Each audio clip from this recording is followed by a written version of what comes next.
to our sixth live stream, the sixth episode of Psycho Six. Colors. Six, six, six. Or I don't want to say that number, but yeah, this is the sixth episode. Today we have a new guest. We have Doug. What Everybody up, Nice. say Doug? What's welcome up, to everyone? Doug. Yeah, welcome to What's going on? Doug. Thanks for having me, guys. Yeah, thank you for joining today. Yeah. So today we're talking about AI. We're talking about coding. We're talking about entrepreneurship. We're talking about and everything else pretty much. So it's gonna be a good conversation. Had hundreds of deep talks with Doug over the years. Yes, It's sir. always we always get real deep down the rabbit hole and we got some great perspectives to share. So we're really excited about this episode here.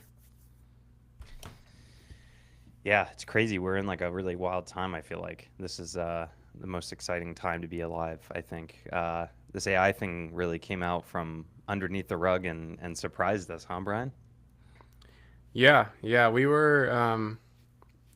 Yeah, Doug and I actually had a conversation like a couple of years ago where Doug was saying like was talking about the 2000s and like the start of like Facebook and these social media giants that all like kind of took over the world. Mm-hmm. And Doug was like, "Damn, like that might have been like the biggest era of like innovation that we've seen, like the massive shift of things." Um, but then only to find out a couple years later that like we're getting through the AI era now, and it's just as impactful, if not even more impactful, in terms of at least the potential. We don't know how big it will pan out, but at least there's a lot of hype. There's a lot of possibility. We don't know how far it will go, but even if it was to stop today, I think there's still so much that can be reshaped with just where the current state of the AI tools today. Yeah, yeah, totally agree. And I always like to think in analogies. I feel like that's really a powerful framework for thinking.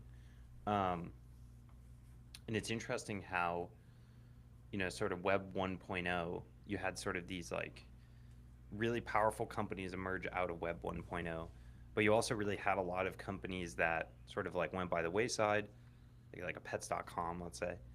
And it's What was like interesting. Web 1.0 companies? So there's like Amazon, OG Amazon, pets.com, AOL, like those are all kind of like Web 1.0. The Mm-hmm. is the .com companies, right? Is it Yeah, the big exactly. .com? Yeah. Yeah, like back when you used to go to the websites and they were like, old school tables and everything was like serif fonts and stuff. Yeah, I Um, remember the Space Jam company, the Space Jam website. If you ever seen that one. I feel like that's like the one of the OG Web 1.0 examples. So I love that site. Love that site.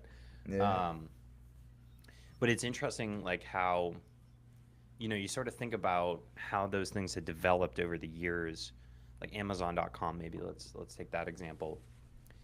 And it was really about creating sort of like the killer interface for web that got it going. So like Amazon, we all remember Barnes and Noble.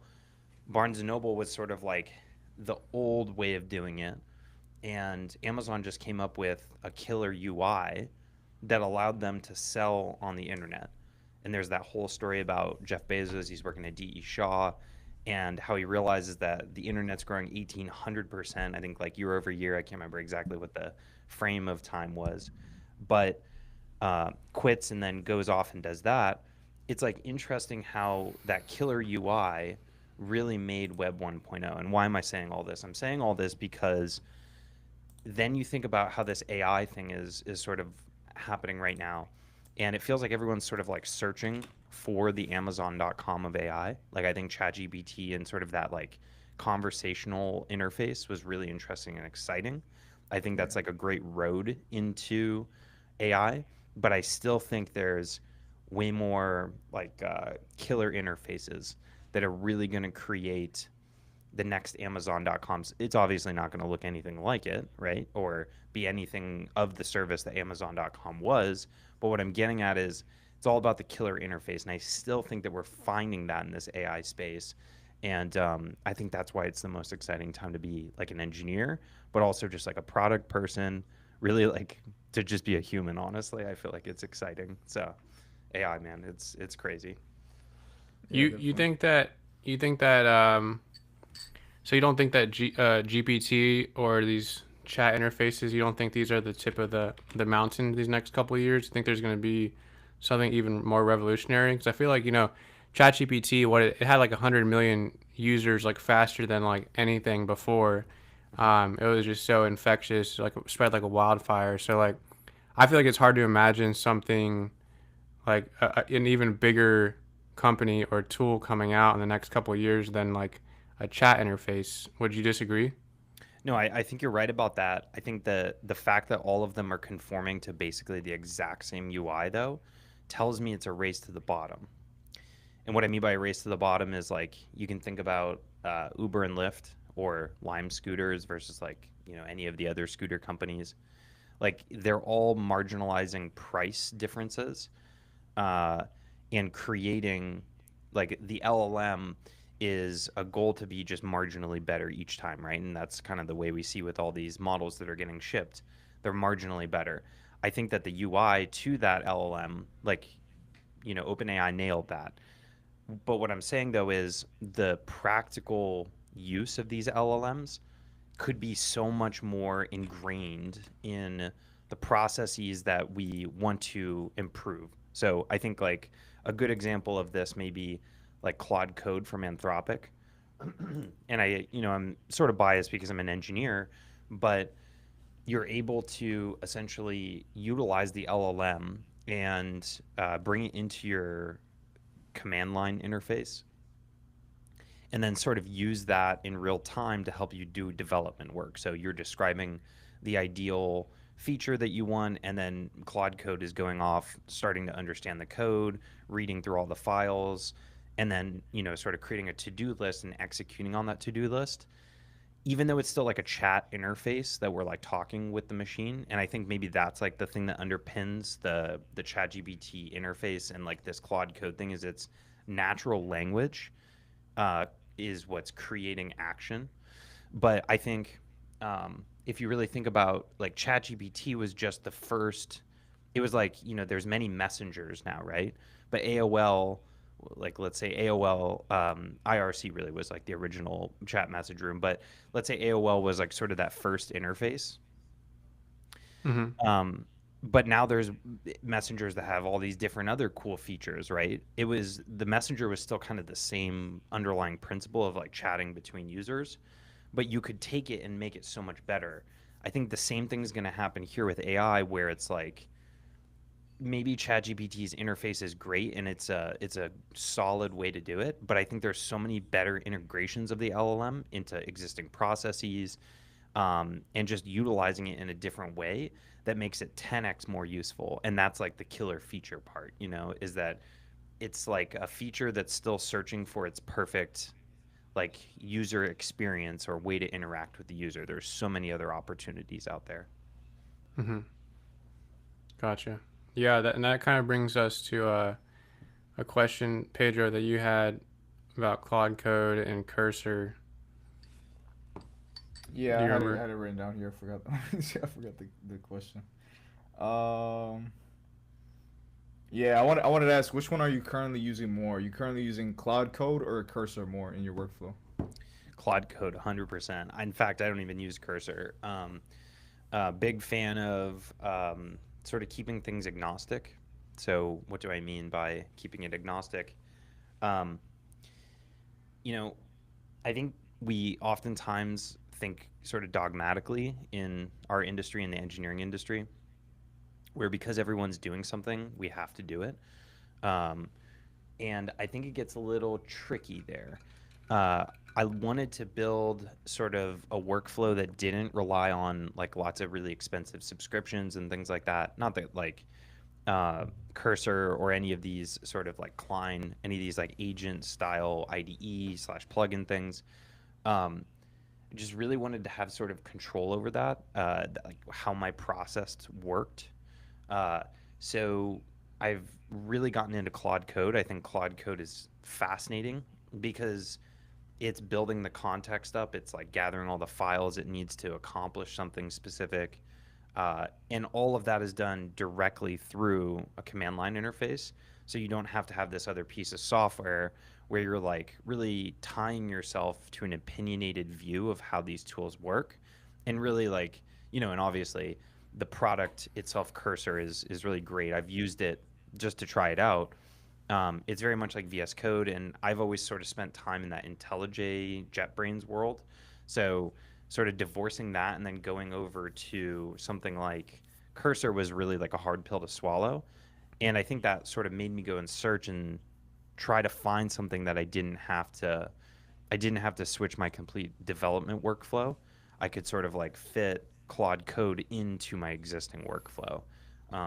So big fan of Claude Code, and really haven't been using Cursor at all. Yeah. Have you tested out its new features recently? Because it just had this big update for kind of like a more agentic workflow Nice. where sort of, I guess, sort of more like Devin, where it could connect to GitHub and then like respond to like commands like that and like updates and like Ye- reiterate. I haven't seen cursors directly, but definitely have experienced that. Sort of have kind of been working on a sort of secret project, maybe not so secret now, around that, and just really like kind of getting that workflow. So familiar with the workflow, but not as familiar with like the way that Cursor has been doing it. But I think Yeah. a good tool is one that can be swapped for another one anywhere across the board. So like I think the approach is solid. Whether it's Cursor doing it or Claude Code, or there's a bunch of other ones. Codex by OpenAI. Yeah, that's a Um, new one. Yeah. Jules, I think, is also a new one by Google. Uh, Oh yeah.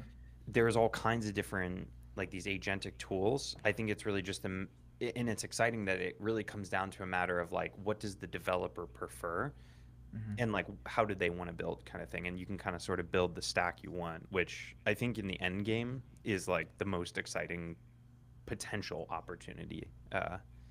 Yeah. So I've not seen the Cursor ones. They're pretty good. I mean, how's that been? So it's pretty new, but ever since Claude, the new Sonic came out, Yeah. people have been they've been loving it with Cursor. Yeah. Yeah. Yeah, I've probably sent like, I would say like a couple hundred, maybe like 300 or 400 messages to Claude Sonnet 4 on Cursor, Hmm. and the the thinking it has now is really good. Um, it also, yeah, the MCP servers. So I've had it connected to GitHub, so it can directly create interface with GitHub, do really whatever it needs to. There's also MCP servers for various different tools, and it still has like its own instance of a terminal session in the chat.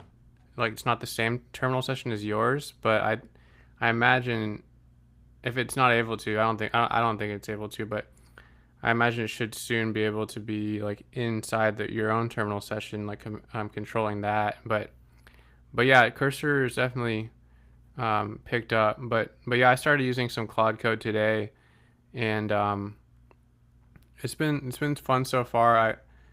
I haven't I've been having some bugs with it, but I'm figuring it out, and I'm excited to use it. I think like, yeah, that when you say it listens, Cloud Code listens to Trello tickets. So what are you doing for that connection?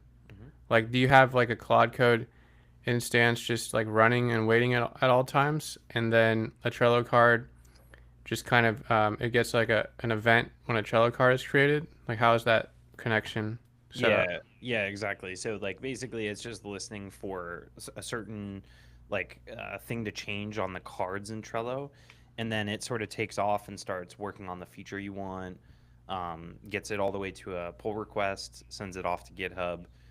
You review it, and then it can sort of take that feedback and integrate it back into the branch that it's worked on and the PR it's opened. Hmm. And basically you just have a conversation with it until you're ready to merge, and then you merge it. So if I sort of think about that in my process, that's exactly what, if I was working with a junior engineer, that's what I would expect them to be able to do, is like read Trello tickets, work on the feature, get me something ready, and then I'm sitting there and just sort of senior engine, um, going through the comments and reviewing them, and then getting it to a place where it's ready to get taken Hmm. across the finish line. I'm pulling that branch locally, maybe like doing some small changes myself and pushing them back up. But yeah, I mean, like really, like the junior SWE role is fully actualized by sort of taking it from Trello, getting it to a PR, and then you're having the discussion and it's able to work on these review comments. So yeah, it's kind of nutty, So honestly, because I wouldn't even thought this was possible like a year ago. what like the actual service though that connects or listens to, like, what is that like the from a technical, like what is that like? Because I was earlier I was making this like Python project that could um, kind of interface with GitHub and create PRs and stuff. But then I was like, wait a minute, like Claude can directly make the PR, Claude code, right? Like Yeah. it Yep. doesn't need to be like it can just do it through your terminal since your terminal is already connected to GitHub. Is that correct? So that's how you're making the PR, Yeah. like purely through Claude code. So then like what other like file or like what do you have that's so that the Claude code, like it's like I imagine it's like your local project and you type in Claude and then it's just like now there's Claude code is running, right? Hmm. And then a Trello card changes and like what is like sending that prompt, like what triggers that prompt into Claude code to start working and make that PR. Yeah, yeah. So I can kind of like stay around the fringes of this. I don't know how much I can go into it yet. We're still working on some of like the foundational tech, and I just want to make sure it really delivers on kind of what I'm speaking to. But I think Mm-hmm. we have the core of it. I can kind of stay in those things and kind of go around the edges of it. So Yeah. basically, it's listening for a Trello webhook. So some action has happened in Trello.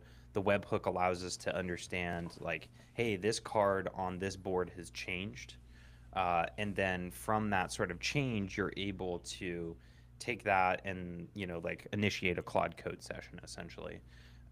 So it's a webhook that sort of points in and then just lets it know, hey, this card got updated, and we Mm-hmm. sort of listen for that event. Okay, yeah, because I was like researching different ways to send it, and like the first suggestion was Zapier. I'm like, oh hell no, I don't want to use Zapier. I hate Zapier. They scam me out of like $200. Oh shoot. All my homies hate Zapier. Um, but then yeah, webhooks was a different option. And yeah, I just wanted to get your opinion on that because I'm gonna build something. I wanted to see what I should do. If you had any recommendations, but yeah, webhook, Trello webhook sounds good. Yeah, they're great. Event-based messaging is without going too far down the senior engineering rabbit hole, it's really the only way you can sort of create resilient, scalable checking logic that, like, if you want to understand about how the state of a system has changed, like a webhook is really kind of the only way you can do that in a performant way.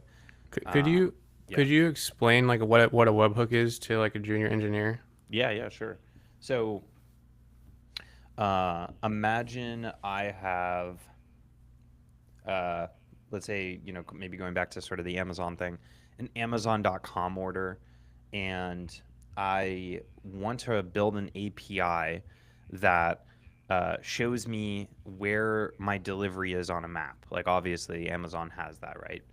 But one way I could do this, a naive solution to this, is I could call the Amazon.com get order route every 500 milliseconds or every second. Now, if you had a million people waiting for orders, now you've got a million requests every second coming in. That wouldn't work, right? Like, obviously your server would fall apart, because there would just be so much load volume. So a webhook sort of turns this on its head. So instead of like my system calling out to Amazon.com, Amazon.com sends me a notification when there's an update on my order. So I'm not just sitting there endlessly looping, waiting for the order to update and Mm-hmm. having to get the data each time. Instead, Amazon's just saying like, "Hey, something just happened in our system. The webhook is a notification essentially to your app that, hey, something has changed about that order, and then the webhook would include like maybe the information about that order that has changed. So it's basically just a way to like notify another system that there's been some kind of state change, and maybe they want to handle that and deal with that state change. Gotcha. Yeah, excellent explanation. Thanks. So yeah, so I think it's really exciting. I think this is the most exciting time it's ever been to be a dev, but also in some ways the scariest time to be a Yeah, dev. definitely. You know. Yeah, So definitely. yeah. Which out of all like the big AI companies, which ones right now do y'all see lasting like 10 years or longer? I think all the ones that I think Google, ironically, because I think a lot of people don't think that Google's tech is as competitive. Like maybe this 2.5 Gemini 2.5 Pro recently, sort of changing people's minds about that. But I think in some ways they were seen as a little late to the game, which is ironic because a lot of like the transformer tech originally came out of sort of the Google research labs that were sort of working on that. Not quite, but like there's a lot of foundational tech that exists in modern LLMs that was really pioneered at Google. So Yeah. I think Google, because of like they have some really great engineers, they have the resources to hire those engineers, and then they also have the infrastructure. And I think that that's like the part where with OpenAI, it's a little interesting because they don't have Google Cloud. They don't, they obviously have a pretty exclusive agreement with Microsoft around Azure, but still, that division, I think, creates distance, and that distance creates less integrated products. So I think Google will last the test of time. I think OpenAI, will last generally over the a 10-year time frame. But I do think that all of the money will be made not necessarily on the model, but on the applications that get the inputs and outputs from the model. And that kind of goes back to like the killer interface conversation, is that really it's not innovation on the LLM front. Like obviously that will continue to progress, and I think we'll see marginal returns until there's another big breakthrough. But the interface will attract users in meaningful ways. So really, it's almost a question of like in 10 years' time, who's going to build the best interfaces to these LLMs? Because I think, it's a race to the bottom with the models themselves. What Yeah. of all these, which I guess like to follow up with Pedro's question, which one do you think is most likely to fail and not be around within 10 years of like all the big players right now? Yeah, do you guys have any opinion on when they think that won't make it? I think like Um. smaller ones, maybe. I don't know, like Perplexity, but like I can see a usefulness for Perplexity, but I can also see that someone could like rip their features pretty quickly. So it's like, where's the innovation, right? Like, and Yeah, no hate on Perplexity, it's great. no, I think there is some hate warranted on Perplexity because I read this article that the CEO said that um, the ads will like track you so well and be able to. He said that customers won't mind ads if they like predict their mind like enough, so that like it's like if the ad is so personalized and it knows you so well, the customer will like the ad. And like everybody in the comments is like, bro, this CEO is detached as hell. Like, did he not That's like what and that's I what and YouTube said. I feel like before they like started like raining ads on us every time we want to watch a YouTube video. You're gonna like it. yeah, You're that gonna like that it shit's spooky. I don't like that at all. Yeah. But why is Siri so ass still? because they're latest to the game always. They're Um, behind.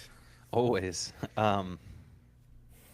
Yeah, I mean, they they actually had just confronted Craig Federighi, I think his name is the lead guy in Apple that does like all the. I think he's leading the AI space in sort of Apple.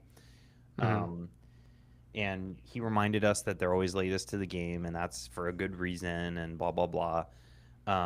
But I've it's seen really that, I think. frustrating because, like, Brian, you were showing me Sesame yesterday. Um, it's incredible, right? Like, it feels like a human, like you're talking to a human. And then today I asked, her name. I can't say her name because she's listening right now, and she's gonna try to turn on some lights in the house or something. Um, uh, but I think these like Amazon Alexa things, these OK Google, and the other one that I can't say her name. It's like embarrassing that the responses from these, they sound like computers still. Like I feel like I should be able to say, like, let's see if she's listening. Hey Siri, if I say that, and no, wow, I can't believe I narrowly avoided that one. It If sounds like serious, like you're like crazy abusive wife that's coming to hit you. You're like, let me see if I say her name if she hears me. Did Oh I wow, she hear my didn't. name? You're like, oh shit. Yeah. Um, but it's embarrassing that like the responses still sound very computerized. Like these small AI labs are able to vastly outperform the vocal model on something like Siri. Now, obviously, like that's a bit of a mischaracterization because obviously they don't have to roll it out to billions of people, right? So maybe that's a bit where the nuance lies in that situation. However, I think it is still kind of embarrassing that $1 trillion plus market cap, tons of cash in the bank. If there's one company that can make it happen, it's Apple, and yet here we are, many many months after the original announcement of Yeah. the new Siri, and there's just still nothing, and it's just and it didn't go to like iPhone 14s, and like I just it's all very confusing to me. I wasn't even aware of the new Siri. Like, I personally don't even use like Siri at all, to be honest.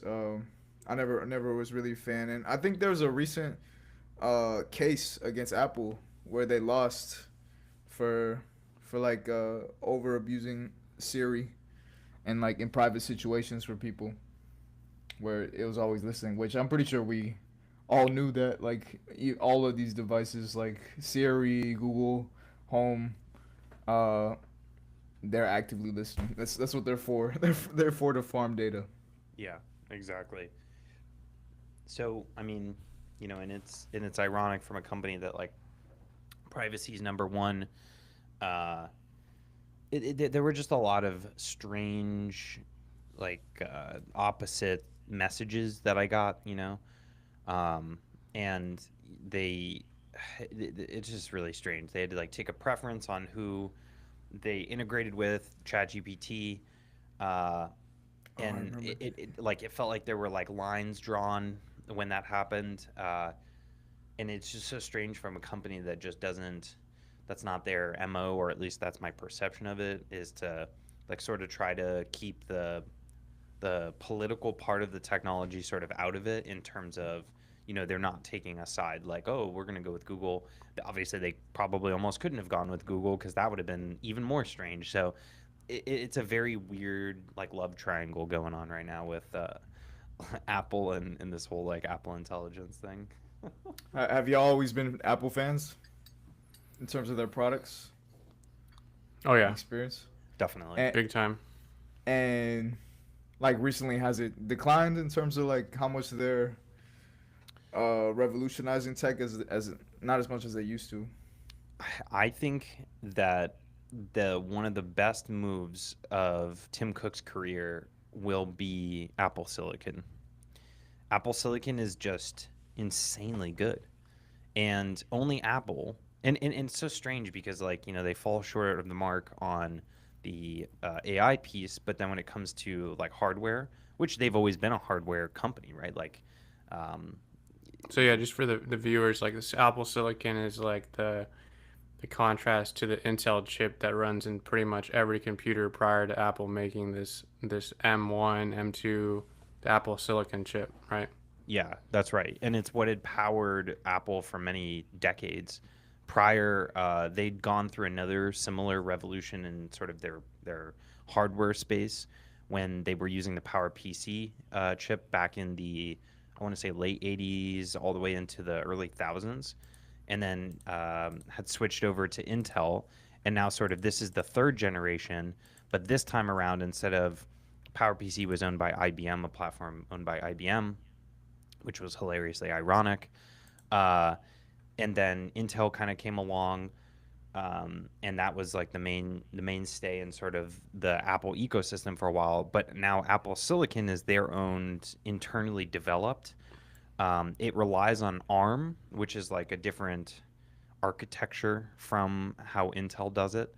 But they've licensed the technology through ARM for Apple Silicon and sort of created their own specialized version that is finely tuned to the way that Apple does things, which results in incredible hardware products. So, to answer your question, Pedro, I think it's ironic that they've fallen so short of the mark with something like Apple Intelligence, but to contrast that on the other side, the consumer hardware breakthrough that they had that like really no other company I don't think could do, just for a number of reasons. Like they're really innovating in that space, but then not so much on the AI side. So it's interesting. It's like it's a mixed bag with Apple. Yeah. I mean, they always focus on the user experience, so maybe they don't they don't like AI as much. Maybe they think it lags with the user experience. One thing I noticed about Google is that since they added I feel like they're monopolizing even more their search because now they have this tab. If you use Google recently, they have this tab called AI mode, right? And I think it's the automatic first option that pops up. Nice. And what it does is it makes it harder to click on other links of the website. So it just summarizes text from other websites and then posts it directly on there, so you don't have to scroll. So if you have a business that's a website which most businesses have websites today, Google is definitely going to steal a lot of that traffic now.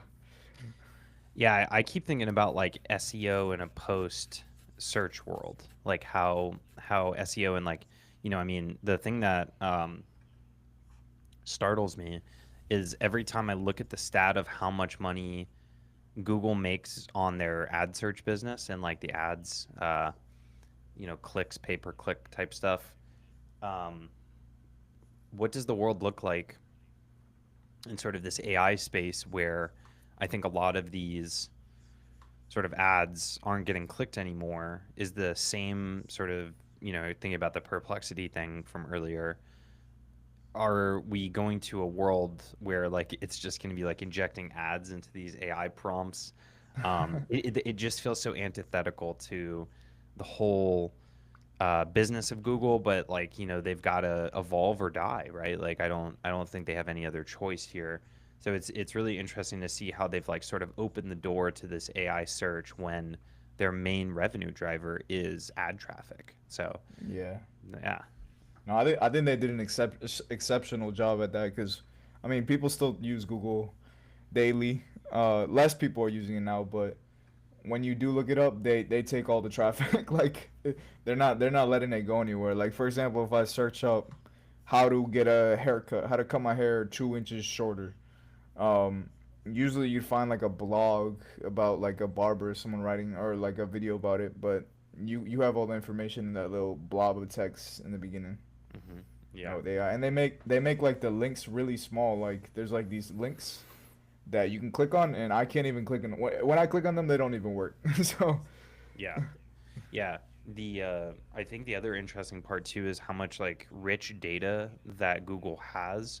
Like Google Maps, for example, I think is a great situation where this makes a lot of sense. Is that like if you search for something like I want to go out and have a good restaurant, Mediterranean restaurant or something tonight, it's able to use all of that data from Google Maps, and a bunch of other products. I think in their sort of ecosystem, you can imagine similar types of situations where you're able to give an experience that really no other platform is able to provide because they don't have that rich data. So like they're positioned in this really interesting space. It's just like how effectively will their product managers uh, like what's the risk versus reward ratio, and like what's the risk appetite is really I think probably the internal question that they're asking themselves, like because it's a lot lower risk to roll out like a tiny like Gmail help me write this email versus completely changing the first option for what you do when you search the web for any, like that's millions and millions of people, billions probably, are still going to Google. That's a much higher risk change, I think, than like a small co-pilot type situation, and like help me write this email back. But I think that's the type of risks that they have to take to succeed. The bigger ones, that is. Yeah, I'm definitely betting on Google though. Still, especially recently, they've been having some of the cool tech. What do you guys I think want about like DeepSeek and like models from other providers, sort of like not US based providers, perhaps, like sort of this global model market that we're sort of seeing emerge? What do you guys think about that? I think when DeepSeek came out, it made like the other models a lot more c- like less rare, less valuable. Hmm. Made them more what's that word? Commodized. Yeah, yeah, exactly. Yeah. So I think like a lot of the moats for these companies are having models trained on specific tasks instead of like answering every single question. Yeah, Like you said with Cloud Code. yep. Yeah, DeepSeek is pretty smart. I've used it for things that I've had trouble with other chatbots like GPT or even Claude, where DeepSeek can get it. And I like how DeepSeek is like just free.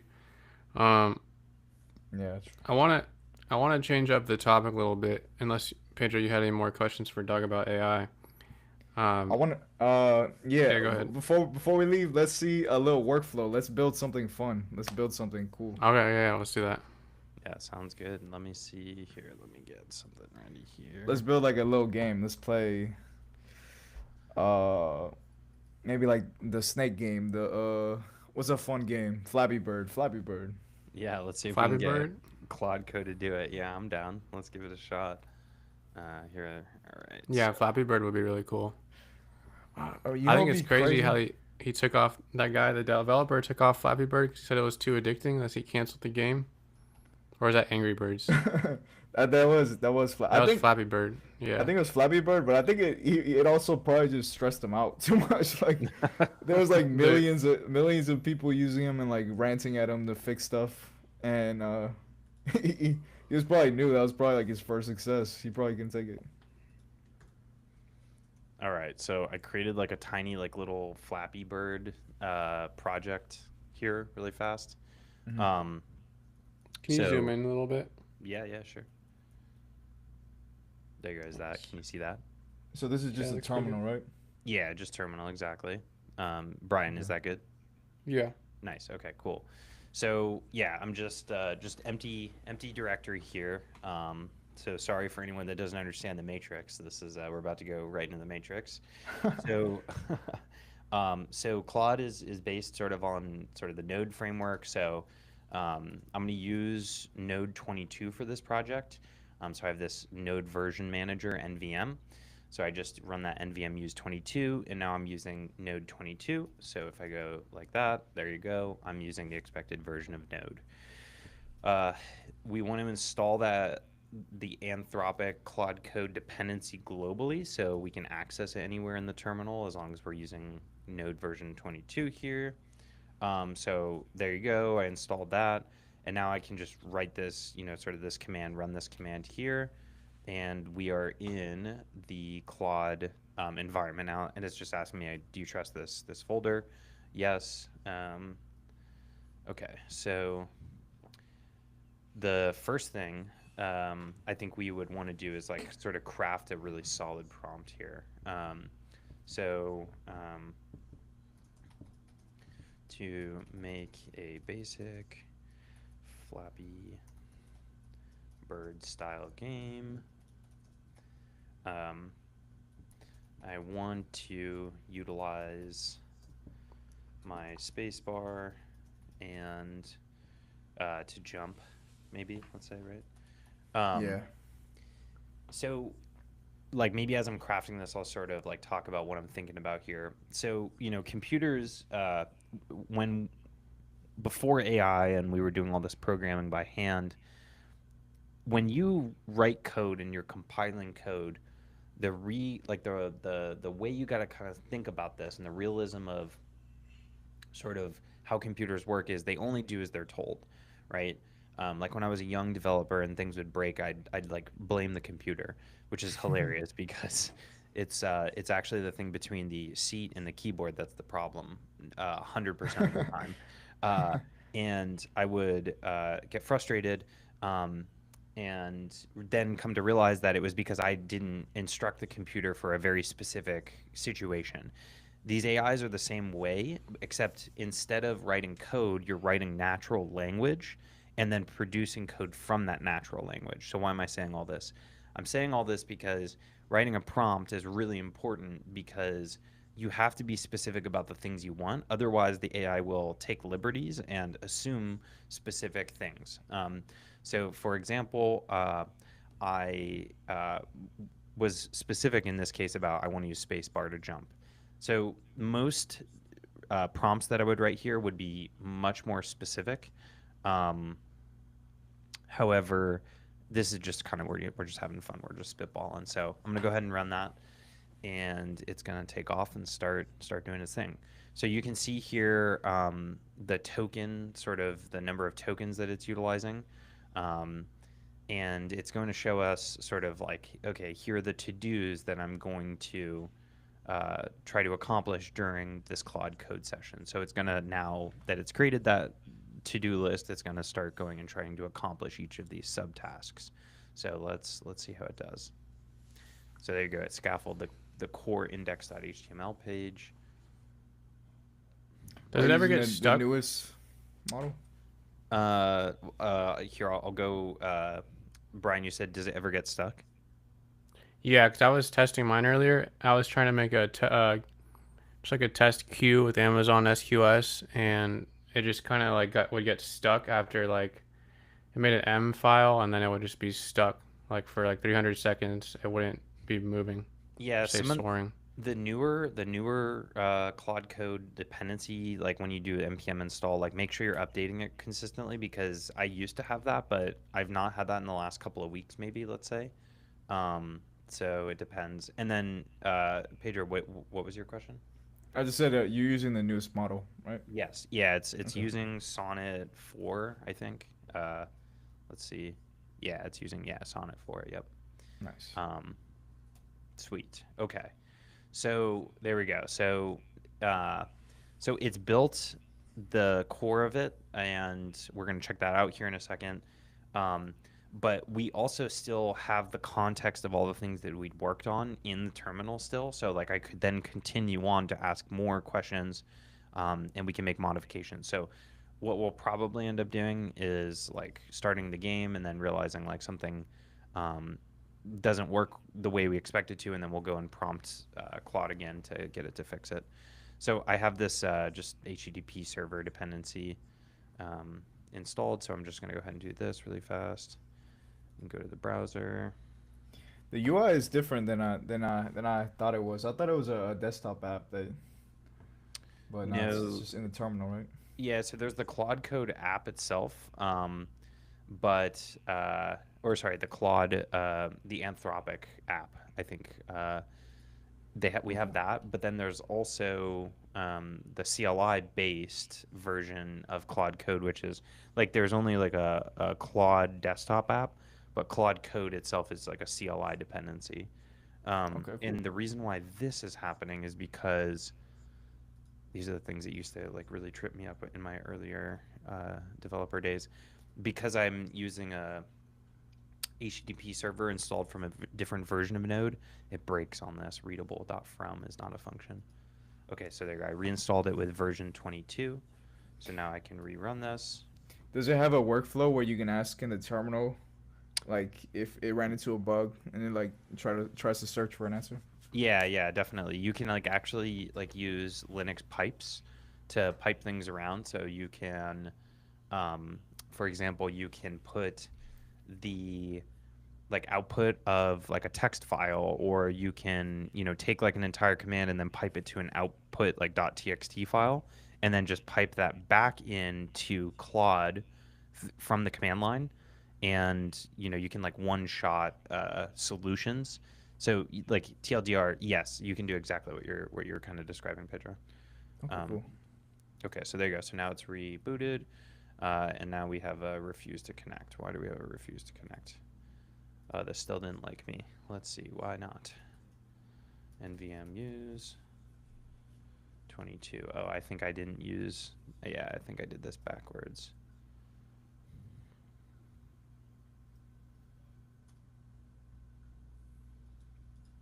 There we go. Cool. Right on. All right. Nice. Version 1. Here we go. All right. Oh, And the gravity's a little too strong in our game. Whoa. Oh, damn. That's Whoa. crazy, right? All right. So perfect. I think the gravity, you're 100% right. The gravity Wow. is too high. Yeah, I know, right? That was a really great first attempt. Yep. Holy shoot. And like, that's just a one-shot solution, right? And that's just Claude 4 Sonnet, not even Opus, right? So when you start to think about it, it's like, oh, okay, like obviously the world of engineering is going to change significantly. Like, in talking about sort of the workflow from earlier, you can imagine how like automating these machines it's gonna get really wild really fast.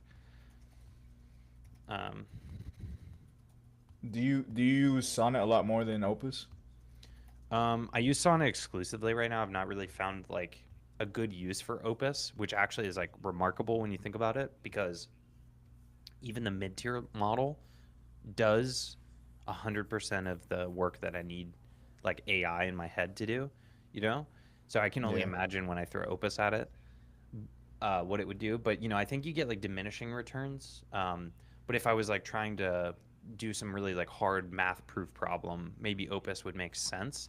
But a lot Yeah. of these engineering tasks are just like boilerplate. Like we've all put, those that kind of have been web developers for a while. We've all done like a REST server, and we've all hooked up endpoints, and like there's nothing really nuanced or crazy about it. I think like the stuff that hides behind that maybe. But what I'm getting at is that like a lot of the things we do as web developers aren't really brain busters at all. Yeah, it's sort of like repeatable actions that you want to use like a cheaper model that's very good and it's good enough, but it's still very good. That Yep. can solve 99% of the problems, right? The world is full of good enough. I think the world's built on good enough, and honestly, I think the world's built on sticks and stones. So look at that, crazy. So I told it like gravity's too high, so it's like, yeah, no worries, I got you, like 0.5 to 0.3. So, all right, let's restart it. So nuts. Okay, so I'm gonna go ahead and refresh the page. Oh, and dead. Oh, actually, it feels like it went up. Maybe Here. refresh? Yeah, well, let me actually refresh the server too. I mean, it's a file that is changing locally, so it shouldn't need to reload. But let's try. Yeah, it feels like it went up. So actually, like, I wonder if here. Let's do this. Vim was it game.js? Yeah. Gravity. And let's set that to like 0.8. UCP server. Reverse gravity. Yeah, reverse gravity, exactly. Yeah, that's exactly what it was. It has reverse gravity. But like, So can you say I want you to ask Claude Code like hit like I like 0.3 was the wrong solution, 0.8 actually made the gravity less. Can you explain in the code why like where was the bug to make this happen? yes. However, like, yes, I think definitely.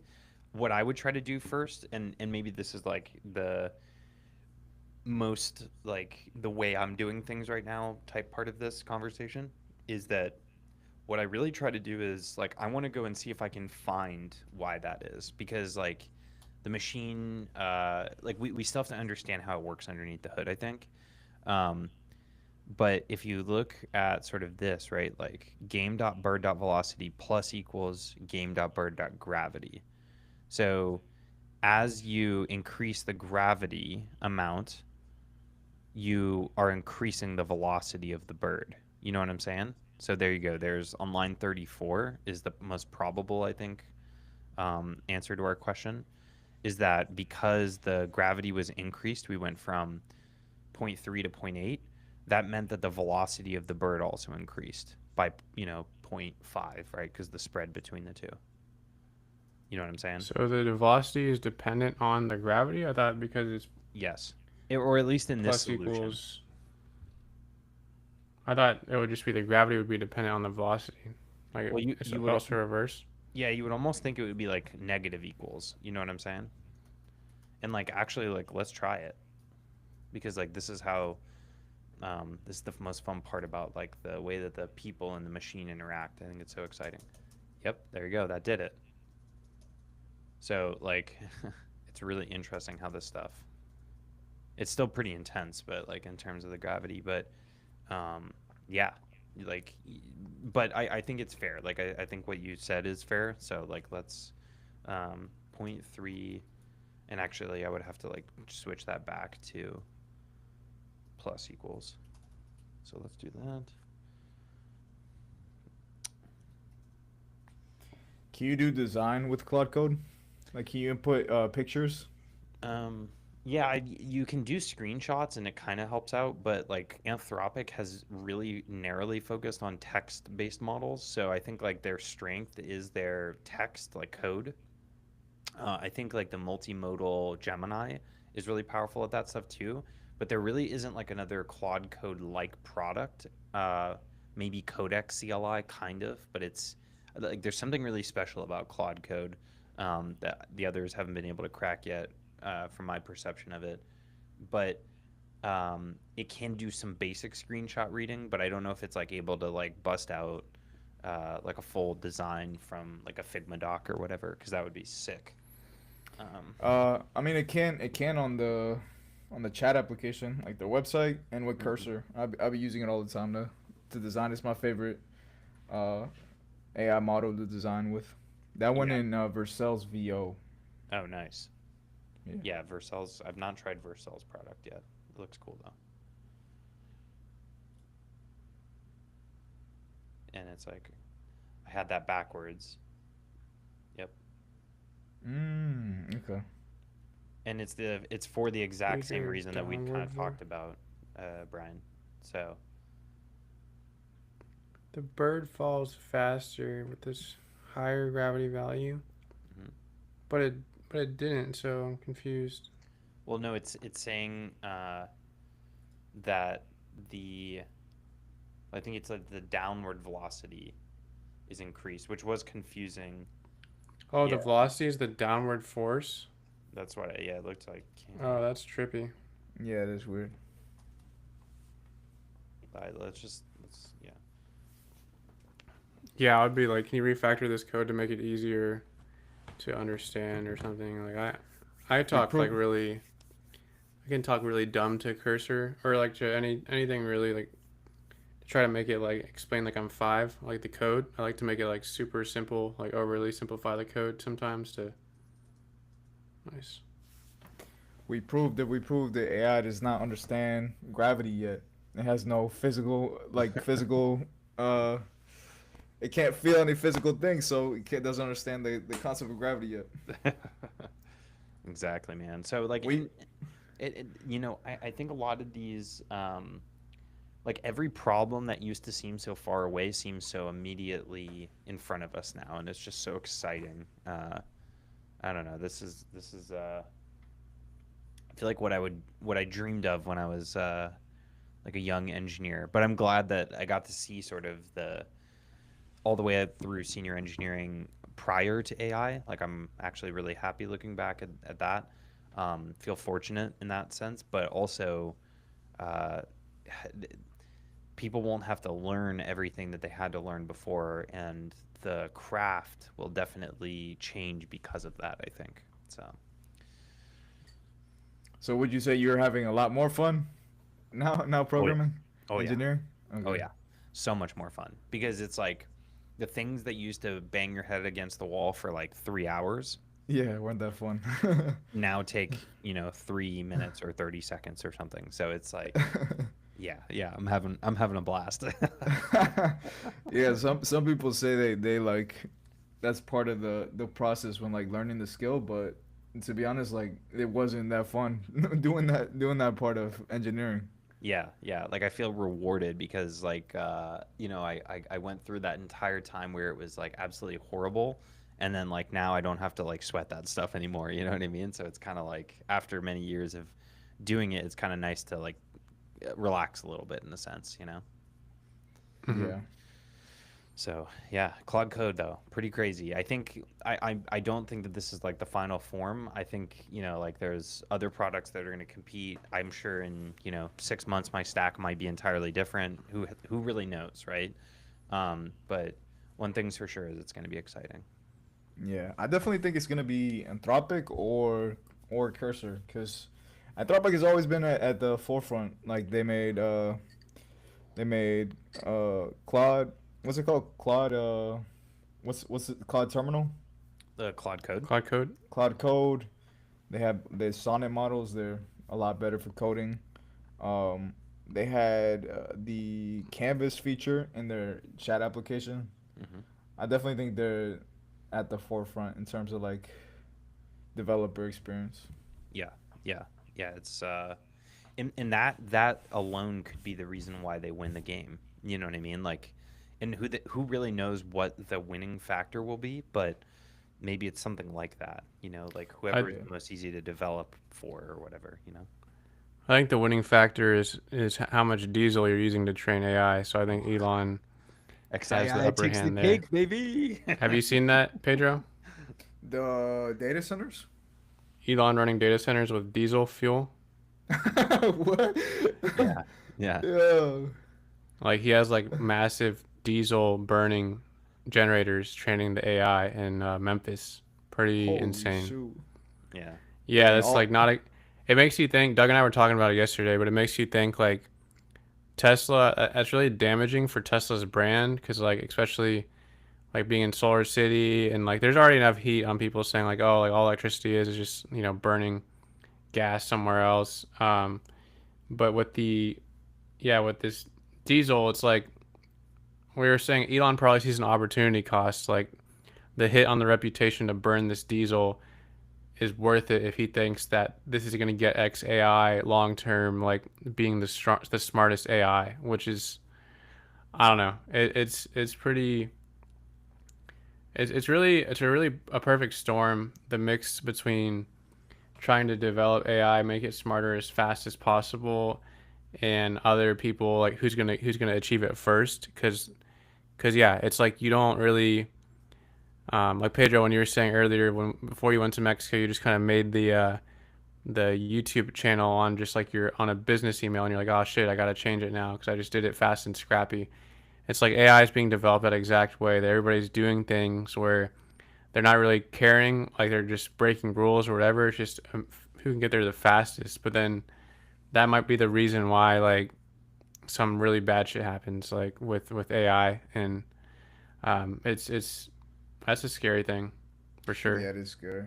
yeah. Did y'all see that news with when the new Sonnet model came out, where and it's not exclusively Sonnet, but part of the training and like making sure that it's the model is safe and regulated was that they would test it with extreme scenarios, like someone messing with the someone giving fake test results for a health science research. And what the model did was they sent like emails and blackmail to like safety, just basically like trying to get this research taken out and like exposing it for being fake. Yeah, the other interesting thing too is like you'll see that in Claude Code. There's a certain mode you can run it in where you can see like the internal thoughts of it, Mm. and like it'll say like if any of these things are dangerous, we must refuse to work. So you can see it's like finely tuned into the training set to like always be thinking about like telling the user like no, I can't do this because it's unsafe. So it's really interesting how that manifests in sort of these models now where it can like reach out to the proper authorities and like, hey, Yeah, this person's there's. up to some stuff. I think one of the written examples was the model emailed the like hypothetical tester's wife saying that they're like doing they're cheating or something. They like blackmailed them, like for having like something that they deem morally incorrect. That they train the model to be more morally incorrect, right? Yeah, yeah, it's a slippery slope. It feels like, but Yeah. glad those things are there, but also, um, yeah, what kinds of strange and peculiar things will come of it, I think is kind of what you were alluding to a little bit, Brian. Is like these models are just they're just man, they're interesting. But I don't think it's like really quite like thinking either. The reasoning component has been a big breakthrough, chain of thought, right? But beyond that, um, yeah, I mean they're getting better and better, and they're beating all these benchmarks, and now they're reaching out to the proper authorities. Uh, Yeah. it's wild. One thing I am actually really excited about is that the contributions it can have to medical research and like solving diseases. I heard that it's been accelerating like research on certain diseases. Yeah, So yeah, I am excited for it to possibly be able to solve like diseases that humans have been struggling with since our whole humanity. yeah. I think like deep mind is working on a lot of the really interesting stuff in that space, so like protein folding, AlphaFold, and sort of these like not Gemini models. I think they have another like internal class of model names inside, that sort of grow from the foundation of AlphaGo, which was the AI that beat Lee Sedol, the world's best Go player, back in, I don't know, I want to say maybe the late 2010s. There was a really great movie about it, online, and I think it takes from that foundation and basically grows upon it. But they had like the AI that was beating people in, um, there's a Blizzard game. What is it called? Was it Diablo? Diablo, I think, or no, no, no. Was it League of Diablo? Legends. I don't know. Yeah, it might I'm have been not sure League of about the Legends. games. But anyway, like it become like basically the best player in the world, and StarCraft. That's it. And Yeah. and I was like, wow, that's crazy. Like the same foundation for AlphaGo created Alpha, whatever, I can't remember the name of it, what it was, and then that turned into like AlphaFold. So it's like there's this common language between these problems, probably patterns, right? Like patterns and numbers. But it's interesting to see how you can map something that can play like 1,000-year-old game and then turn it into something that can play like a game that's been developed in the last few decades and crush both domains. Really interesting. Yeah, DeepMind is cooking. DeepMind is cooking. I remember hearing about the image models like Midjourney when Midjourney started popping up. I think a lot of the engineers were from DeepMind originally. They were Oh, they that's were cool. doing that research for image models and video models. And video looks very crazy. Brian just recently tested it out. Brian, you want to talk about your experiments with like the new video models? Yeah, the I did one the other day, and it was let me see if I have it on my account. VO. We reacted to one where it was like a streamer. It was like a streamer playing Fortnite, and it was AI generated. It was crazy to see. Like, So wild. Yeah. yeah, like I mean, AI already is taking over a lot of YouTube. Like, I think for like, or it's Facebook too. I don't know if you ever seen Facebook. Facebook is filled with AI videos. Yeah, like all the faceless AI channels now, like I'm sure they're going to be just cranking content. It's so exciting. Yeah. Nice. Yeah. So this is like some stuff I was doing. What was the prompt for that one? This one I wanted a guy that's running in the street screaming and his hands are turning into dust because like he's afraid because his hands are disappearing. Oh, nice. But it didn't make his hands disappear. It just had him running and then it's down the street. At least I had the right number of fingers. His eyes look a little And weird though. Yeah. His eyes. yeah, Look his eyes strange. like trippy.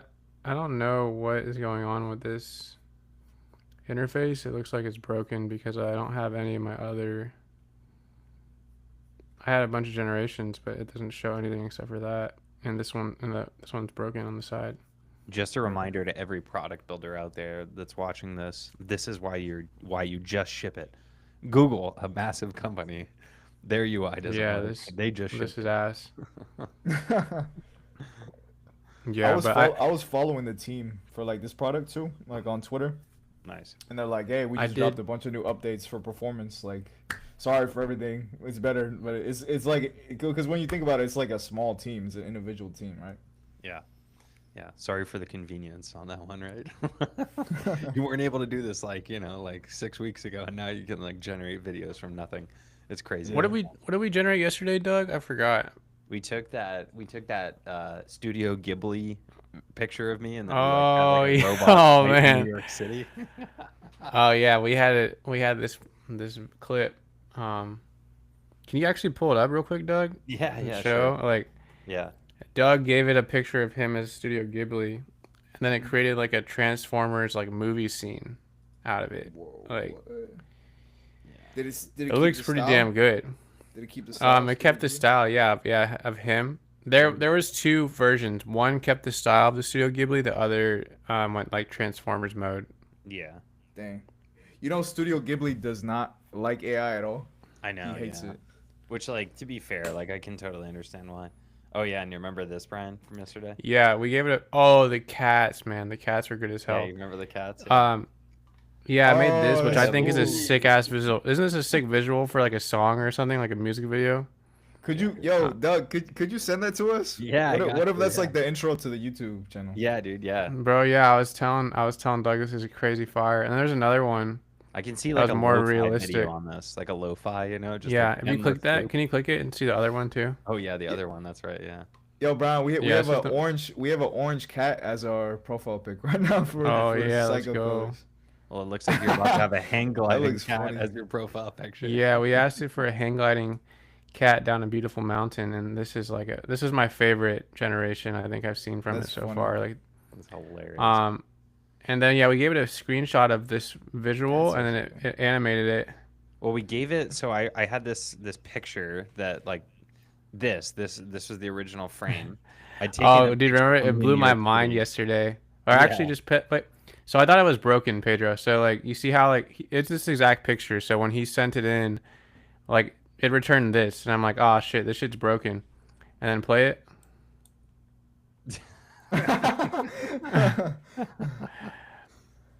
Oh, he disappeared. Crazy. Doesn't even make sense. Like these are hilarious. It caught me so off guard. I freaked out when it zoomed back out. Oh yeah, this one. And the other one kept the style. That one's more Studio Ghibli style, yeah. I love how he like does like the hey buddy, the little, look at this guy. What's The this New guy?" York. And then The New York. and he had the yeah. I'm continuation. walking here. I'm walking here, buddy. You're a robot. A sudden fight breaks out. Look where you're That driving. prompt was I'm walking hilarious. here. Oh yeah, we were laughing so hard making this prompt last night. A sudden fight breaks out. The Gens take to the sky. A battle royale above NYC. Indeed, the action escalates. All right, so we gotta watch this now. The gents. Yeah, I don't even know, dude. It flies away, the robot. It flies away backwards, so it definitely is still like struggling with physics. Look at this. It's like walking away and like, see ya. Yeah. Yo. Oh my gosh. That's Ultron. Oh what? Whoa! We didn't even. What the? What? Turn you into a What? robot. Dude, that's insane. Bro, we didn't even see that yesterday. That is so cool. AB, we're taking Wow. Yo, did they train Damn. this model on the new Spider-Man Miles Morales? I This know, kinda right? It Miles looks like it, Morales. Bro, right? that looks so cool. I love how it Damn, goes that's from like sick. vertical letterbox to like it expands. That's crazy. Look at that. Yeah, like cinematic. Yeah. That's so sick, dude. That's, Wow. That's amazing. Yo, Pedro, wanna- we were talking about this last night too. Like, imagine the first movie that comes out where they do the entire dialogue of the movie completely divorced from any visual imagery. And then they go to a model and they say, for this voice track, go create the visuals for it. Think about how wild that will be to watch that movie. Yeah, it would be pretty cool. Yeah, because I mean the story, a lot of the, let's say like 40% of the movie is a story. So Yeah, and just like the voice, and then create the visuals from the voice. You know what I Yeah, mean? Like let the model imagine what that would be like. Like that's gonna be a yeah. crazy movie to watch. In December, they actually started using whichever model was the best at that time. Coca-Cola made like a commercial during Christmas, during peak consumerism, Class. during the capital of consumerism. They made a commercial for Coca-Cola. Damn, that's wild. Yeah, Yeah. I think it's gonna be exciting. I Oh. still feel like it's like it's still getting there. You know what I mean? But um, it's clearly like a few seconds. Imagine when it's like a couple hours. You can generate an Yeah. entire movie. Or another thing that Brian and I were talking about was like imagine like a lot of people. My wife loves that show, The White Lotus, and Oh. she's like, oh, like dang, that sucks. That was the end of season 2 or whatever. But it'd be crazy if I was like, oh yeah, well like there's an infinite number of episodes now with AI, and it can just like generate an infinite number of episodes of a TV show. That'd be Oh. so insane, man. Like, Or Yeah, but alternatively, that reminds me of a Black Mirror episode though. right? There's this one Black Mirror episode where this lady is just like a random lady, Yeah. and her life gets turned into a Netflix show like without her consent, Yeah. and then it like Joan is awful, I think it's called, you've is seen the it name of. before? You seen the Oh, episode? I love that show, man. I think that show is spot on too. Yeah, it's very accurate sometimes. The writers are maybe they're like the writers of The Simpsons or something. I I don't know. know. Yeah, they got some informed some information that we don't. Yeah, they you they're know, what would be a time good Black travelers. Mirror episode that I What? just thought of? What? So Doug, you were talking about like, oh, if an episode ends, like, why do we have to like we could just generate a new one? Imagine like you're in a relationship and then like you get dumped, Oh but man. then you just continue your partner as an AI, and you can just still FaceTime them every day, like you guys never broke up. Yeah, I feel like there's gonna be like a epidemic of loneliness. You know, like we're Yeah, already definitely. struggling with that, man. So Yeah, we are. Yeah. I can only imagine how that's gonna evolve. You know what I mean? I mean, the worst case scenario is that the human population dies because of lack of like lack of repopulation. Yeah, Like if yeah. everyone has AI girlfriends, that just means the human population is gonna die. Replacement rate, I think in the U.S. right now is 2.11. So, um, yeah, we're when we have kids, we're gonna try to get like at least 3 kids because you gotta do our societal duty and replace at least the number that's minimum. Yeah, Yeah, maybe the even more. Japanese Might have to be government like. called. They asked me if I could go help out. when I'll go do my service over there. I guess I have to. Yeah, if I have to. If I it's when for I the was in, betterment of humanity, I guess I will.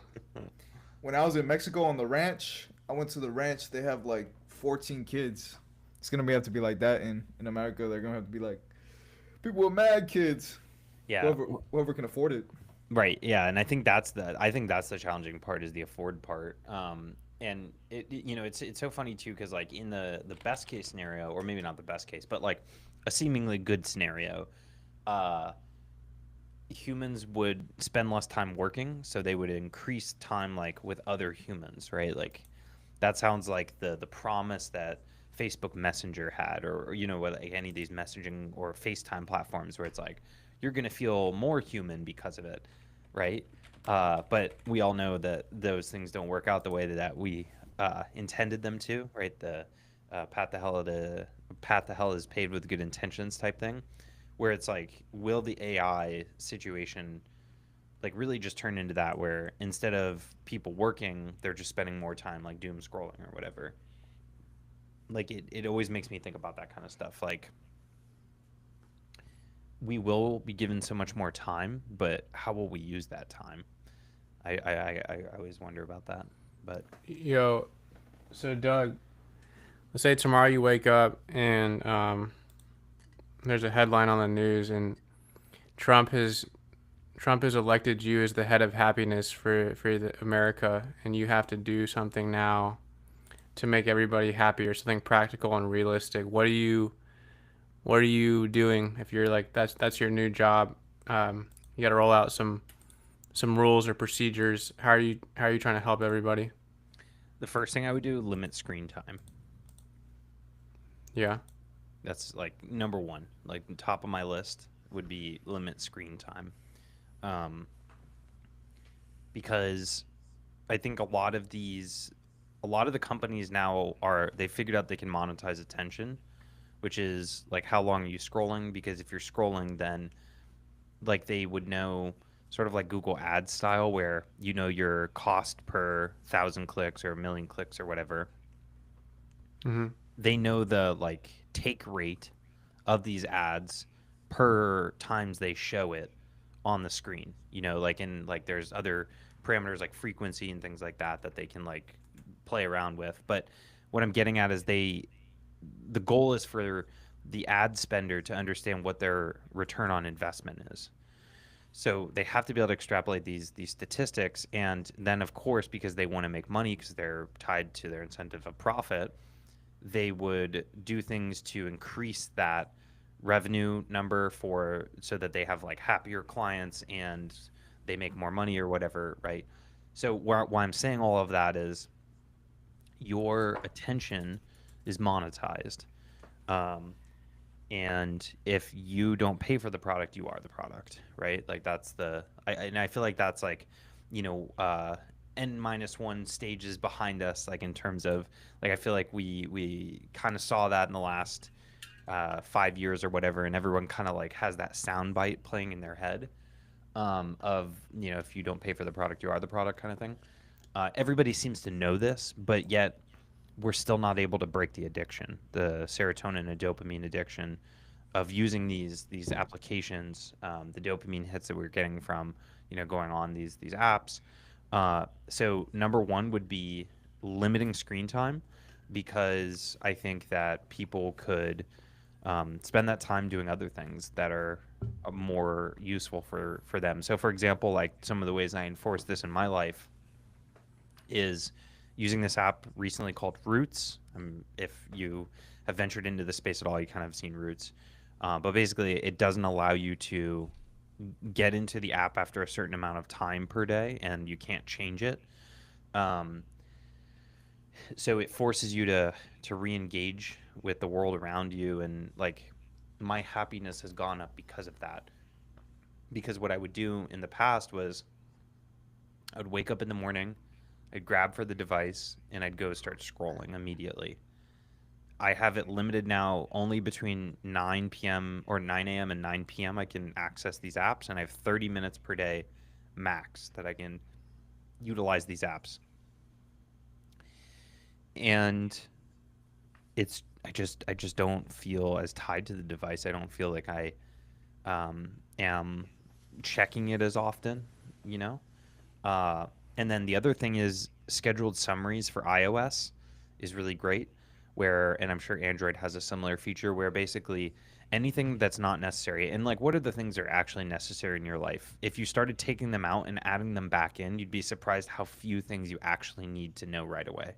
Like for example, the only app that I allow through during basically my whole day is messages from known senders. Everything else is filtered out, so I can go and look at it I have two scheduled summary deliveries, one at I think it's 8 a.m. or 9 a.m., and one at 6 p.m. So like email, any social media updates, any of this, any of that, all of that is kept, like Amazon delivery notifications, all that stuff. All of that is sent to me in a scheduled summary at the 2 times that I want it to come in every day. So every notification that I'm getting isn't pulling my attention away, especially when you have like, you know, an Apple Watch and a phone. Every single notification is robbing you of the human experience. So I think getting away from the screens and limiting our touch points with the device is as important, if not more important, than when you're on the device using it well. You know what I mean? Like, the strange thing is that it's actually a skill to not use the device, but this is an important skill to have. So that would be my number one: limit screen time. Mm-hmm. How do you bundle the notifications? That sounds pretty cool. It's in iOS. If you just go into your settings and just search for scheduled, I think it's scheduled summaries. Here, let me look. That's actually a great way to like to automate that process. That sounds very automated.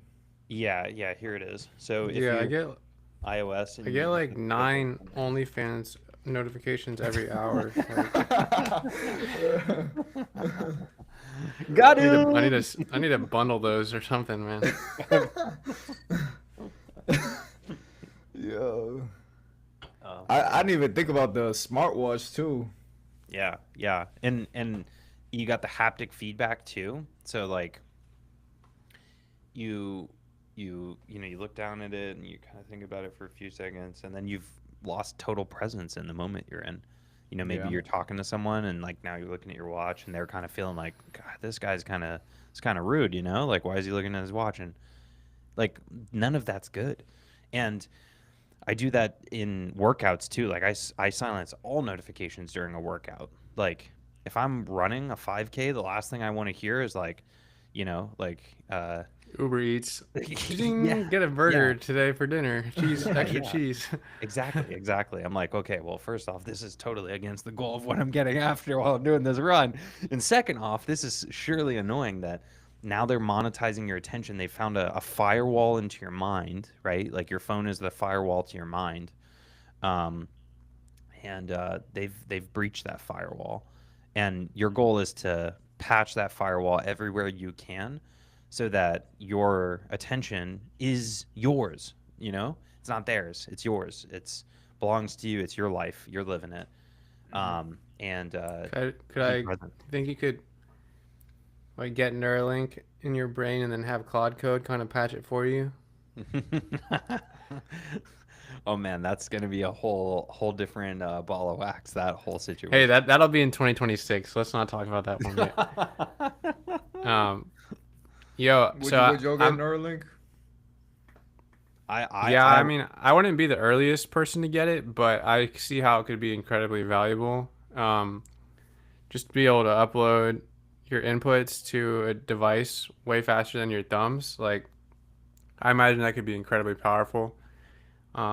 And I think it's be one of those things like putting your credit card on the internet. Like at first, everybody's like, "Oh, I'm gonna get scammed. Like somebody's gonna take all my money." But then like now, like everybody does it, And I feel like with Neuralink, it might take a little bit longer, but I think it'll be like we'll all be cyborgs. I think in like under 10 years.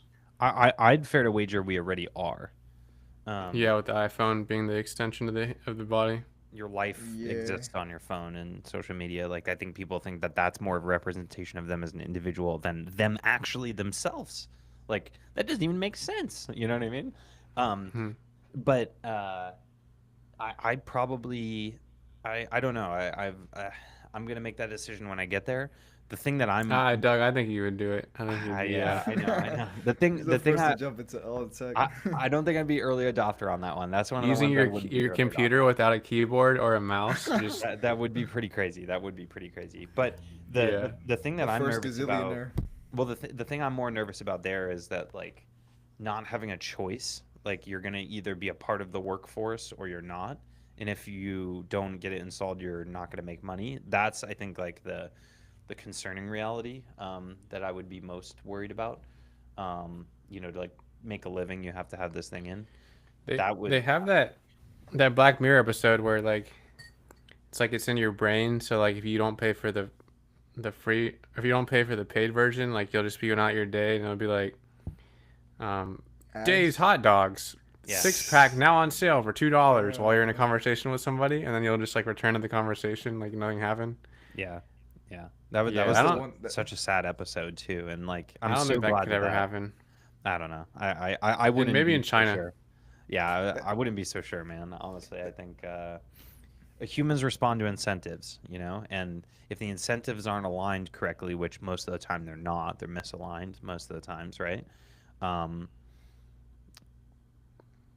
things will Murphy's law, right? Like what can happen will happen.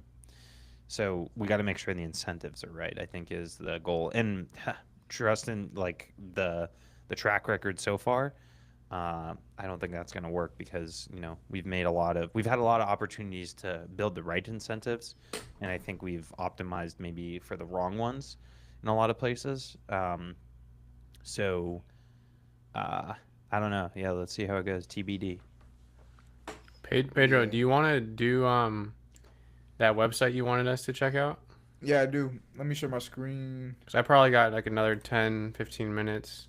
All right. I gotta head out. Yeah, sounds good. So there's this one website I seen. I saw like a clip of it of someone doing it on their stream, so I kind of want to do it too. Nice. But I had this pulled up too. I don't know if y'all ever seen this. This is a Travis Scott ad. No, I haven't. It's a Nike ad. Oh, I think I saw this ad. I didn't know it was made with AI. So what the director did is the director's like an amazing director, right? He's already a well-established cinematographer that mastered his craft. Nice. And what he did was he did a lot of the storyboarding with AI, and he would have like his team, like effect department, like help out with it. And I think some of the images like in the background, like this image probably right here is AI, like these snow right here. This is like really good. Let's see how good the Wild.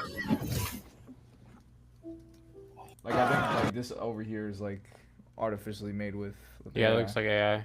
Yeah, Yeah. yeah.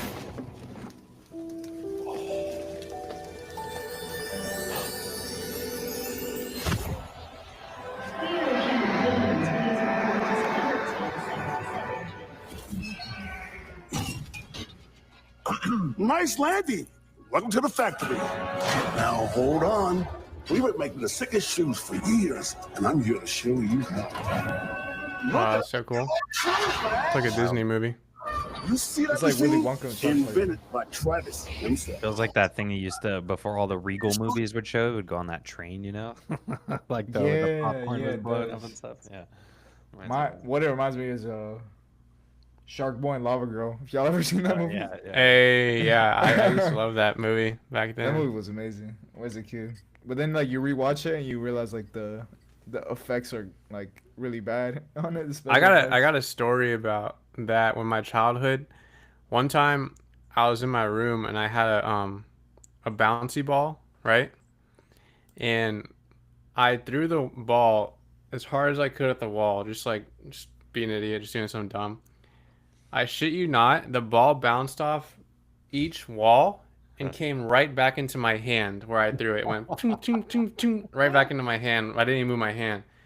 And I literally thought I was like Shark Boy. Like I thought I was like I was like, yo, I'm different. Like it was crazy.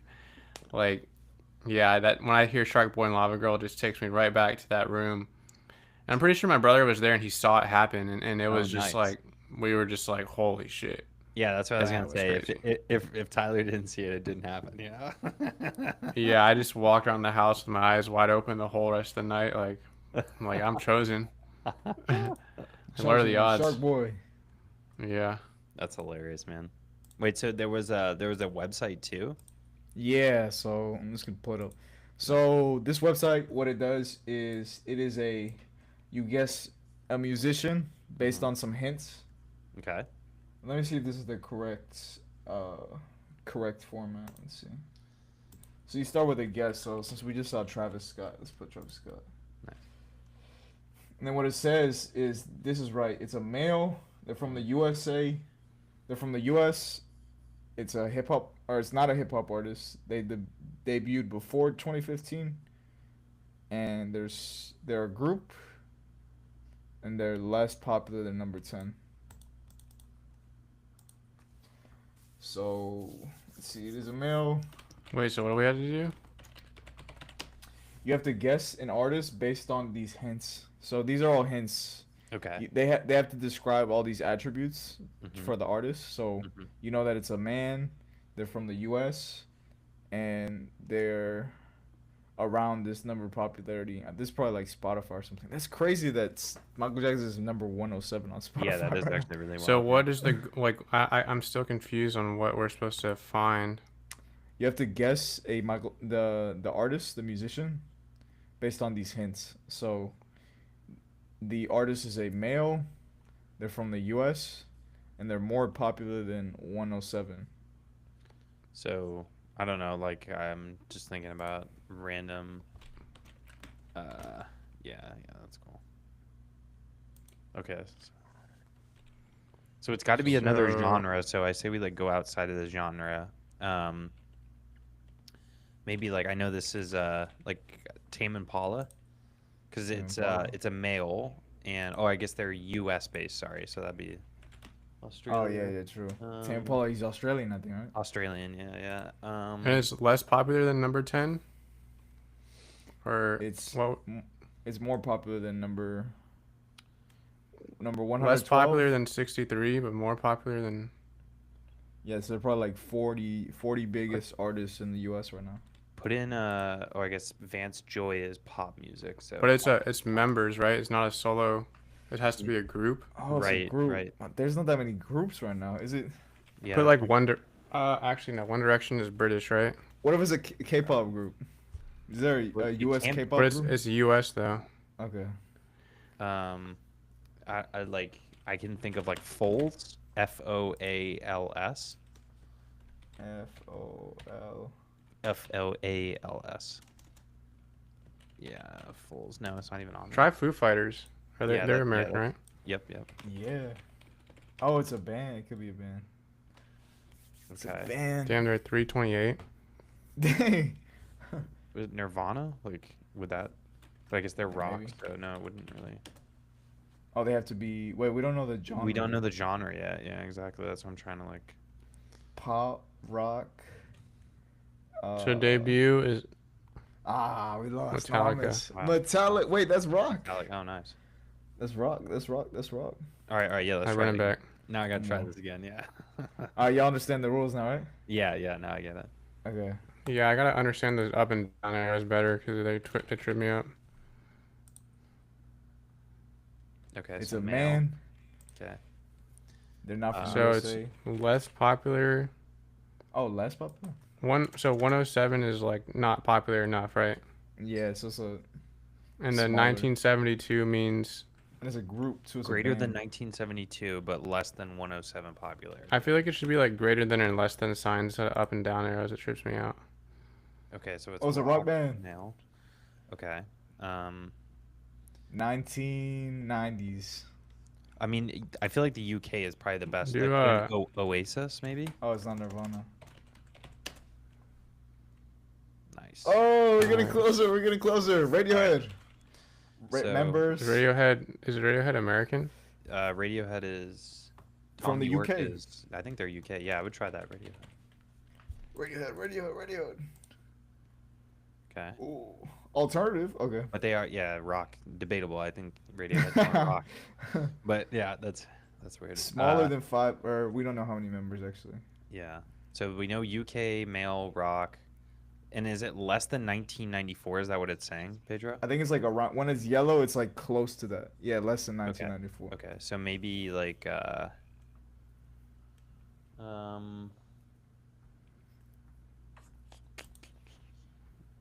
I feel like probably like try Elton John maybe? Elton John. Like the UK.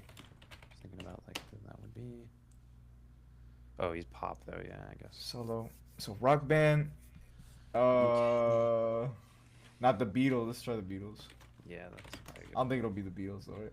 The Cure. The Cure, yeah, that's honestly. They're The yeah, the what's Cure. the name? The Smiths? The Smiths, yes. Oh no, it's after.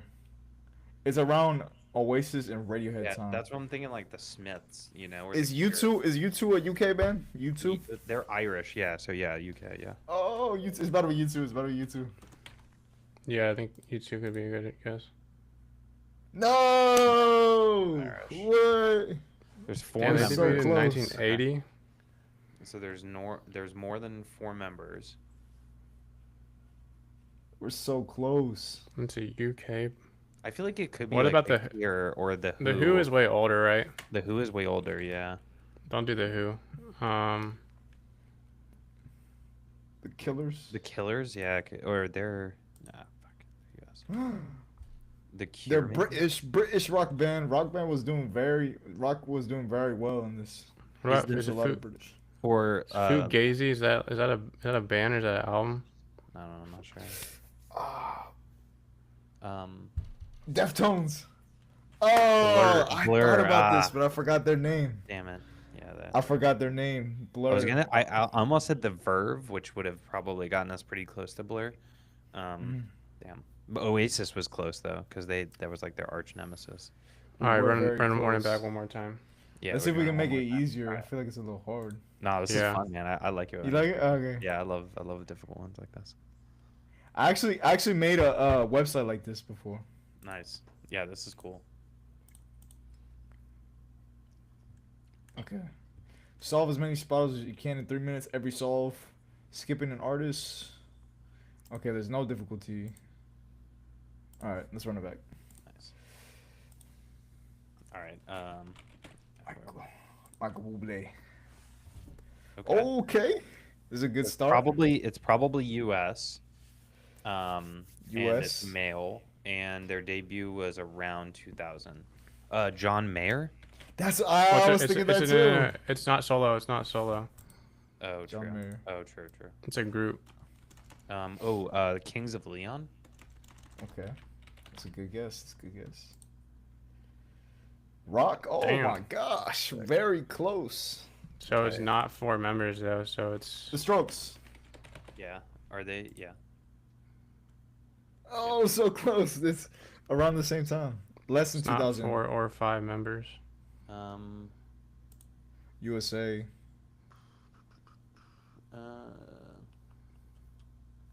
Man, there's so many. When did the Arctic Monkeys? When did Yeah, they debut? They're UK. They're British though. Yeah. Oh, okay. Sheffield. From the Um, UK.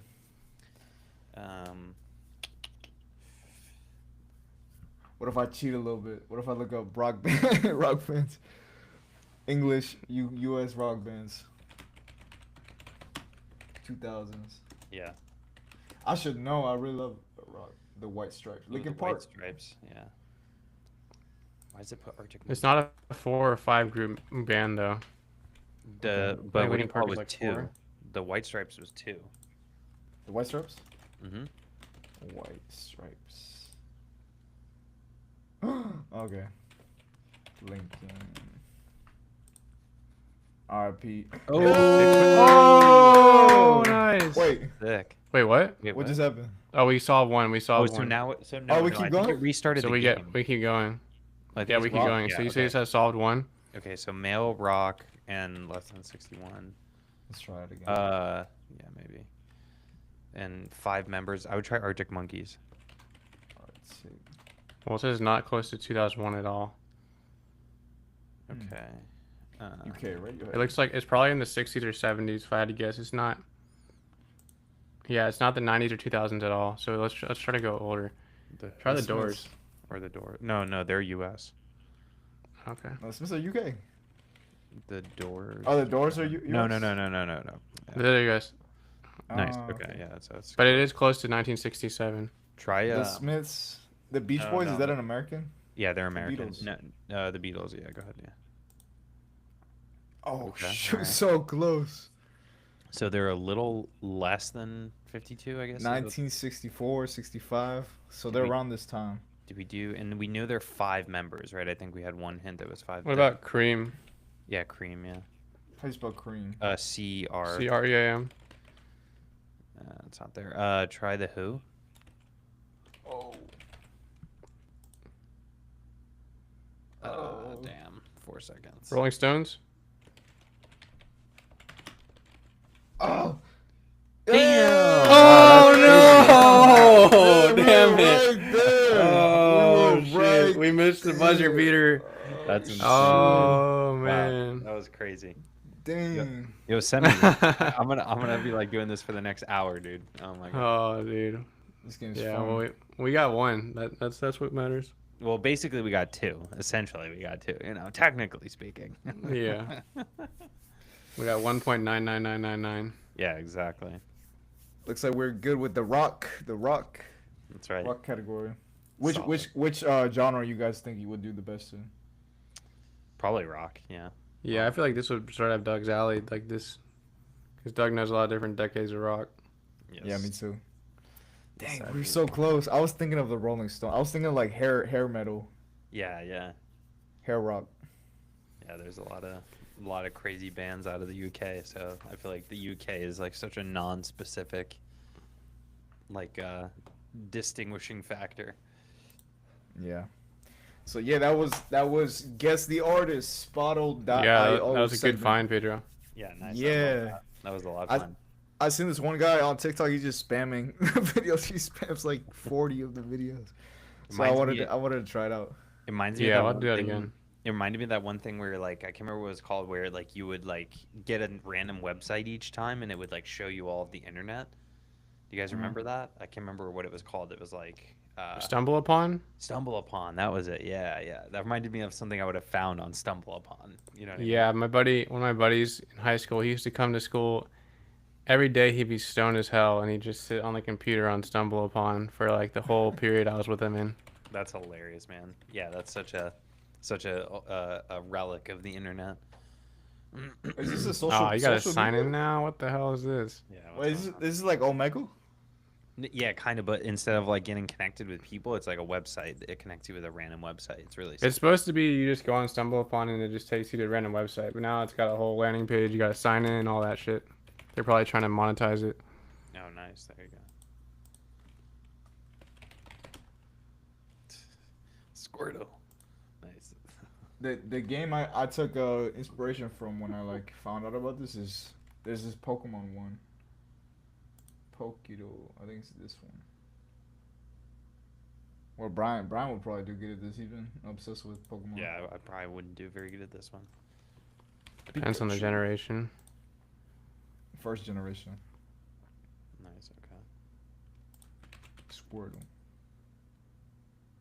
Yeah, like you see, it's like similar concept. So this is a pretty fun sort of website to build. I guess for musicians it's hard though, because I think there's like hundreds of thousands of new musicians every single Try day. But at the same try time, Onyx. Yeah, or Charizard because it's like close to. Or I believe. Well, it says it's fully evolved, so it Yeah, should be true. fully evolved, right? Yeah, this is. All right. Fully evolved. So Onyx. All right. Charizard. All right. All right. It's a flying type Mm-hmm. mixed with something else.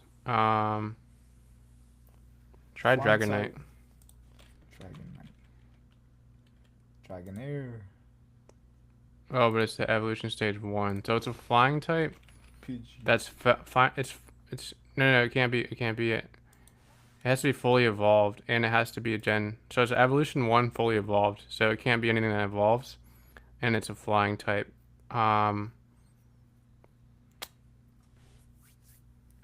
Gyarados. No, that has Magikarp. Oh, it has to be the Um, first evolution of it?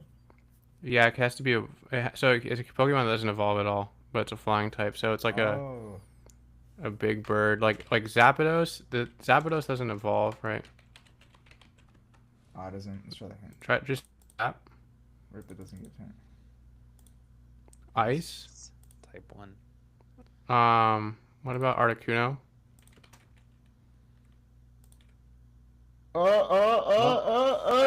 No! My God, let's go. Nice. The master Pokemon. Nice. Okay, yeah, bro. Send me both of these games. I'm gonna have to get lit and just play this all night. Yeah, this I'll looks send like a it lot to of you. fun. So yeah, those are the type of games I've seen before. And I actually made a website like this. I don't know if I Nice. want to put it on the stream because it doesn't have any authentication at all. So It's probably better than 95% of the vibe coded apps out there now. So it sounds yeah, like you're doing solid work, bro. Even if there is no auth, just like Yeah. Google, just ship it, man. You know, it'd be yeah. funny You know, if I'm there gonna was like pull it up. I'm one. gonna pull it up. Yeah. There was one that was like for unemployed people to play. It's like guess the job, and then you just had to like you're just guessing jobs all day, but avoiding actually applying to any. Let me see if I Sick, can- dude. Didn't go anywhere today. I know all the jobs. Yeah, I know all of them though. I can guess the description of the title. I got you on that. I want to show y'all this because I thought it was a pretty cool website. Yeah, Dang, I don't see it. I'm hyped to see it. I can't find it right now. But yeah, that's pretty much the stream, y'all. Right. Well, We had a lot of fun. I had a lot of Alright, fun. y'all. Hope y'all had a lot of fun too. yeah. Yeah, that was an definitely. amazing time. We'll do this again sometime in the future for sure. It was a Yeah. great time. Any final thoughts y'all want to conclude on? Any shout outs? Any final thoughts? Articuno and the Rolling Stones, baby. That's right. That's all you need in life, really. That's right. Yeah. Remember to keep your attention. That's the be present. That would be my closing thought. That is a very smart point. Yeah. And you're the master of it. I feel like you automated it, so I'm gonna learn a lot from that too. With all these machines, you gotta spend time in the human realm too. You can't automate everything away, so you gotta enjoy something in the human realm. You know what I mean? Definitely. Yeah. At least not Speaking of yet. Not yet. Speaking of machines, we have someone in the chat, and it's someone promoting their service. Yo, W Chatter. W We got Chatter. a bot in the chat. Yo, Bots in the chat. Hey, hi, what's up? What's up? All right, well, W Stream, y'all. Thank you very much, Doug, for coming on. Yeah, thanks a lot, Doug. It of was course, a lot of anytime, fun. boys. Had a great time. And yeah, W Stream, this is episode 6 of Cycle Colors, live on YouTube and Twitch. Bye, y'all. See you guys. All right, y'all. Peace.